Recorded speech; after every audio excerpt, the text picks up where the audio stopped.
dhaweyd ku dhawaaqay Trump xabad joojin uu kala dhex dhigayo sida uu leeyahay Lubnaan iyo Israa'iil. haddaba wuxuu sidoo kale ku baaqay in Netanyahu iyo madaxweynaha Lubnaan ay yimaadaan Washington oo halka wada hadal ay ku yeeshaan muddo ka badan 30 sano hogaamiyaal labada dhinac ka socda aysan is arkin. marka intaas ku baaqay dooday dhalisay marka xabad joojintaas ayaa muran fara badan ka yimid. kow wasiiradii Israa'iil way wada caraysay waxay leeyihiin wax ka jira ma jiraan. Hezbollah iyaduna shuruuday ku xirtay cidda dagaalka kula jirtay Israa'iilna waa ayada inay xabad joojinta fuliso oo ay meel mariso shuruuday ku xirtay. dowladda Lubnaan ee xabad joojinta galaysa heshiiskeeda yay dagaal kula jirtaa horta iyo xabad ku ridaysaa. marka sheekada waxa meeshan isku qasan iyo wixii laga yiri kulli way idin faahfaahin doonaa laakiin marka hore aanu ka hormarno warbixinada soo dhacay. haddaba waxay warbaahintu leedahay Trump wuxuu sheegay xabad joojin Lubnaan ka hirgasha waxayna bilaaban doontaa saqda dhexe caawa ayay bilaaban doontaa 10 maalmood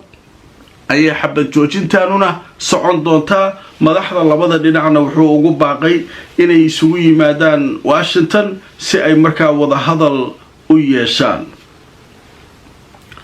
taas marka waa warbixinta Trump markii uu la hadlay labada dhinac Netanyahu iyo Aoun oo leeyahay madaxweynaha Lubnaan ayaa maaratay ayuu go'aankaas qaatay 10 maalmood xabad joojina labadooda inay yimaadaan Washington aqalka cad ay ku wada hadlaan kadibna heshiis gaaraan. wasiirada Israa'iil maxaa haya marka wasiiradii Israa'iil caraysan ayaa halkan ku qoran aan aragno marka waxa leeyahay warbaahintu waxay leedahay caawa waxa xanaaqsan wasiirada Israa'iiliyiinta maadaama aan la ogeysiinin xabad joojinta Lubnaan ilaa ay ka maqleen Trump iyo warbaahinta soo xiganaysa. xadaan naga xalay waa shirnade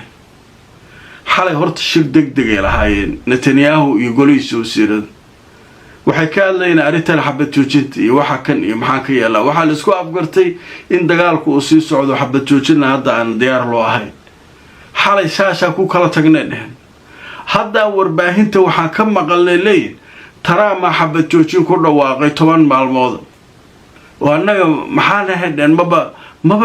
ra'iisul wasaaruhu maba noo sheegay waxaan ma Trump iska wad war waxa kan dawlad maba nihinay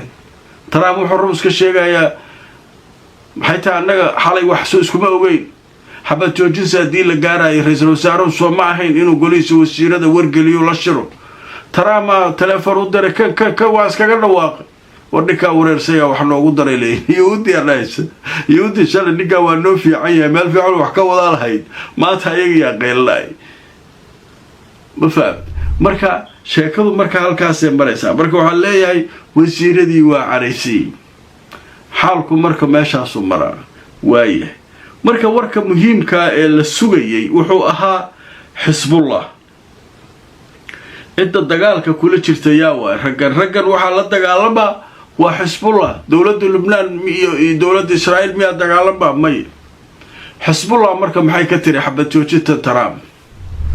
Hezbollah warkeed aad loo sugay marka Al Jazeera wareysatay telefoon loo diray marka madaxdooda qaar ka mid sawarataana leeyahay xabad joojinta maadaama adigu aatiin nimanka xabad riday waxay raadeen xabad joojin dib ma leedeen xabad joojin ogolna laakiin shardiga ku xirnaa shardiga muxuu yahay xabad joojintu waa inay Lubnaan oo dhan tahay koow meel Israa'iil ay xabad ku ridi karto Lubnaan gudihiisa ma jirto. labo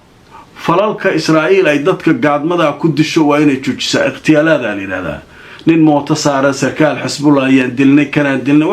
waxaas haday dhacaan wax xabad joojin ma jiraan. marka meeshan xabad joojinta si sax ah in xabadda loo joojiyo ama si sax ah in dagaalku u socdo la isku dhamaadeen wax ka dhaxay ma jiraan.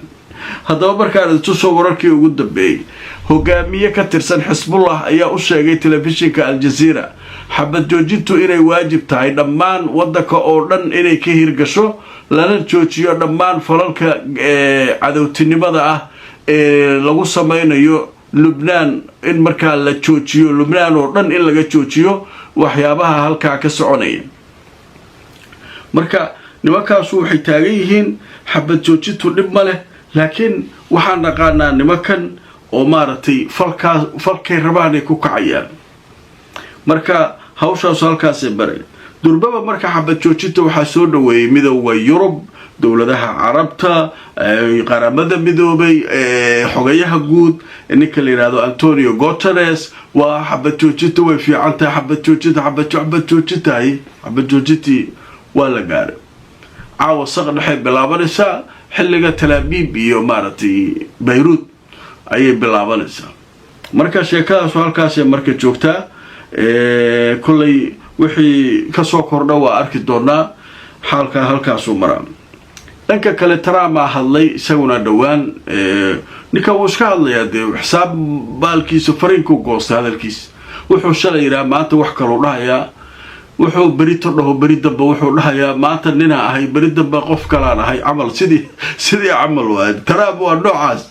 maanta wuxuu sheegaa beri wax kaluu sheegaa maanta wuxuu sheegaa beri wixiyaa ka hor imaanaya marka waa iska wareerkaasa iska jira adduunkan waa la socotaan marka ninkan marka trumpa wuxuu leeyahay haddana xaalku meel fiicanu mara uu yidhi maalmaha soo socda waxaa la filayaa heshiis inaan gaarno annaga iyo iiraan oo aynaan dagaal dambe ku laaban heshiis inaan gaarno oo aynaan dagaal dambe ku laaban oo iiraan wixii laga rabay ay ogolaato marka hal arrinoo isagu ku celcelinayaa arrinta nuclearka iyo takhsiib uranium waxa la yidhaahdo bacriminta uraniumka inay iiraan joojinayso muddo iiraan marka awalba iiraan waa joojinaynaa way tiri laakiin 5 sanay joogtay iiraan asaguna wuxuu joogay 20 sano marka hadda ma meel dhaxaa la isugu yimid Pakistan aad uga shaqeynaysay waa tii wafdiyo u kala dirtay iiraan haddana u socdo wafdigeedii taliyaha ciidamada Mareykanka u socdo berito marka hawlo badan oo arikaa ku saabsan ayaa markaa socda marka ninkan wuxuu leeyahay rajaan nooga muuqata wada hadalka in heshiis la gaari doono marka dhinacyada markii la fiiriyo waxa leeyahay cid dagaal hadda sii rabta ma jirto Trump gabgable sidoo markii hore dagaal qaadaya oo Netanyahu waxaan hal mar ka takhalusayna dagaalka lagu soo galay wuu arkay dadka meesha jooga dadaan laga takhalusi karin inay yihiin marka ninkan wuxuu doonayaa marka si tartiib ah inuu meeshii uga baxo oo marka si farsamaysan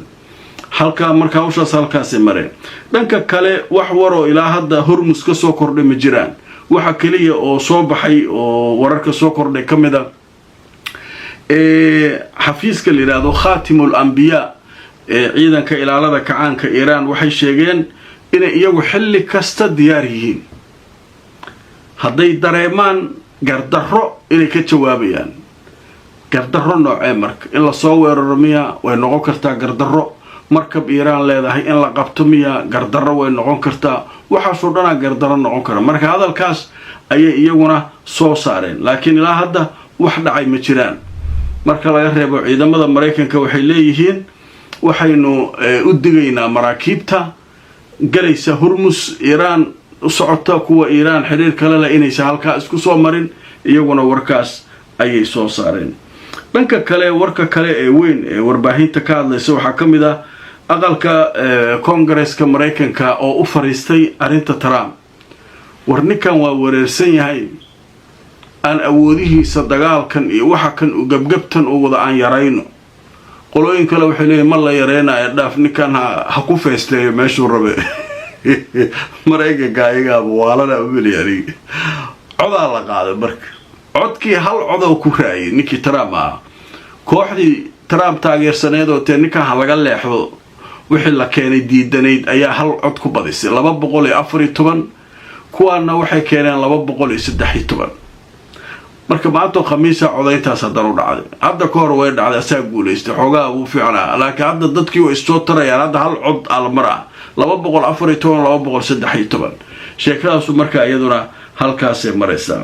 qaybtan alaaba waxaynu ku eegnaa wararka soo kordha intaynu barnaamijka ku jirno inta badan wararka soo kordhay waxay u badan yihiin xabad joojintan Lubnaan oo markaa warbaahinta oo dhan ay ka hadlayso